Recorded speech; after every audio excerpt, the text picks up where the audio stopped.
केरल में नौ राष्ट्रीय स्वयं सेवक संघ के कार्यकर्ताओं को 8 साल पहले आरएसएस के एक दीगर कार्यकर्ता कदियूर जैन की हत्या के मामले में कोल्लम की अदालत ने आजीवन कारावास की सजा सुनाई है। कोल्लम के सेशन कोर्ट के जज सुरेश कुमार सी ने वीडियो कॉन्फ्रेंसिंग के जरिए ये फैसला सुनाया, क्योंकि 2 दोषी कोरोना पॉजिटिव पाए गए थे।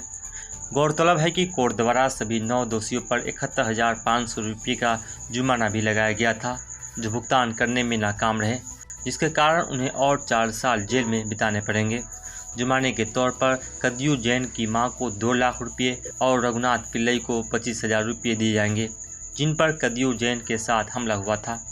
मालूम हो कि 7 जनवरी 2012 को कोल्लम में अपने घर के पास कदियूर जैन की 9 आरएसएस कार्यकर्ताओं ने चाकू मारकर कत्ल कर दिया था। कदियूर के शरीर पर 50 जख्म थे। जिन 9 दोषियों को सजा दी गई है उनमें विनोद, गोपुकार, सुब्रयम, प्रियराज, पर्णम, अरुण, रजनीश, दिनराज और सिजू को सजा सुनाई गई है। उनमें से 8 कदियूर इलाके के हैं।